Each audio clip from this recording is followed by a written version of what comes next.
नमस्ते, प्रणाम। मैं रीता मौर्य। मैं अपने रीता सोनांचली लोकगीत यूट्यूब चैनल में आप सभी लोगों का स्वागत करती हूँ। दोस्तों, मैं आज आप लोगों को एक समधी गारी गीत सुनाने जा रही हूँ। आप लोगों को अच्छा लगे तो हमारे इस वीडियो को लाइक करें, हमारे चैनल को सब्सक्राइब करें।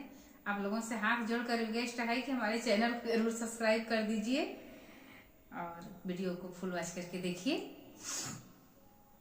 लाल पिजड़ा हरियर पिजड़ा, लाल पिजड़ा हरियर पिजड़ा, वही पिजड़ा में आवे ना समधी हिजड़ा, वही पिजड़ा में आवे ना समधी हिजड़ा।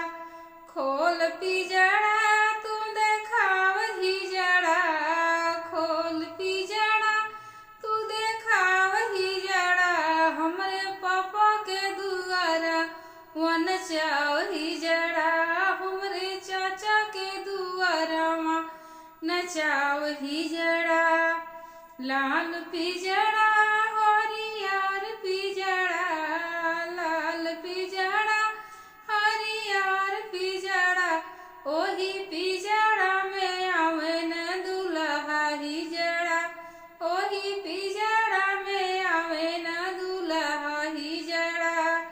खोल पिजड़ा तू देखाव हिजड़ा, खोल पिजड़ा तू देखाव हिजड़ा, हमरे भैया के दुआरवा नचाव हिजड़ा, हमरे जीजा के दुआरवा नचाव हिजड़ा। लाल पिजड़ा हरियर पिजड़ा, लाल पिजड़ा हरियर पिजड़ा, ओही पिजड़ा में आवन अगुआ हिजड़ा, ओही पिजड़ा में आवन बरतिहा हिजड़ा।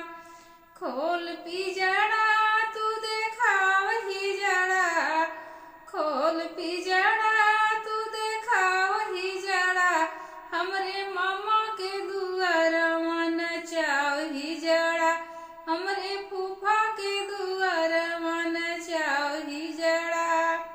लाल झंडी हरियर झंडी, लाल झंडी हरियर झंडी, ओही झंडी पे आवनी समधी का बहिन रांडी, ओही झंडी पे आवनी समधी का बहिन रांडी। खोल झंडी तू देखाव रांडी, खोल झंडी तू देखाव रांडी, हमरे मम्मी के आंगनवा नचाव रांडी, हमरे मम्मी के आंगनवा नचाव रांडी। लाल पिजड़ा हरियर पिजड़ा, लाल पिजड़ा